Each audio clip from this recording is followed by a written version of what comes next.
লিমন বৃষ্টি হত্যাকাণ্ড কিভাবে ঘটেছে উঠে এলো তদন্তকারীদের বর্ণনায়। যুক্তরাষ্ট্রের ফ্লোরিডা বাংলাদেশি দুই পিএইচডি শিক্ষার্থী জামিল আহমেদ লিমন ও নাদিয়া সুলতানা বৃষ্টিকে হত্যাকাণ্ডের ঘটনায় রহস্যময় বর্ণনা তুলে ধরেছেন সংশ্লিষ্ট বিভিন্ন কর্তৃপক্ষ। ২৭ বছর বয়সী এই দুই শিক্ষার্থীকে সবশেষ প্রায় ২ সপ্তাহ আগে দেখা গিয়েছিল। ১ সপ্তাহ পর লিমনের মরদেহ পাওয়া যায়। বৃষ্টিকেও হত্যা করা হয়েছে বলে ধারণা তদন্তকারীদের। এই হত্যার ঘটনায় লিমনের রুমমেট হিশাম আবু ঘর বেহেকে গ্রেপ্তার করা হয়েছে। তার বিরুদ্ধে পরিকল্পিতভাবে অস্ত্র ব্যবহার করার হত্যার অভিযোগ আনা হয়েছে। শুনানির জন্য স্থানীয় সময় গতকাল মঙ্গলবার তাকে আদালতে তোলার কথা ছিল। হত্যার অভিযোগ থাকাকালে আবু ঘর বেহেরকে কারাবন্দী করতে আদালতের কাছে গত সপ্তাহে আবেদন করেছিলেন আইনজীবীরা। এছাড়া এই আবেদনে একটি বিস্তারিত সময়রেখাও তুলে ধরা হয়েছে। সেখানে তদন্তকারীদের ধারণা অনুযায়ী কিভাবে লিমন ও বৃষ্টিকে হত্যা করা থাকতে পারে তার বর্ণনা দেয়া হয়েছে। পাশাপাশি দুই শিক্ষার্থী নিখোঁজ হওয়ার সময় তাদেরও সন্দেহভাজনভাবে আসামির কর্মকাণ্ডের বিরুদ্ধে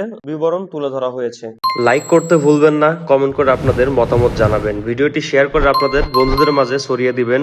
ফেসবুক পেজ হলে ফলো দিয়ে রাখবেন, ইউটিউব চ্যানেলটি সাবস্ক্রাইব করে রাখবেন সবার আগে আপডেট নতুন ভিডিও পাওয়ার জন্য। আসসালামু আলাইকুম রাহমাতুল্লাহ।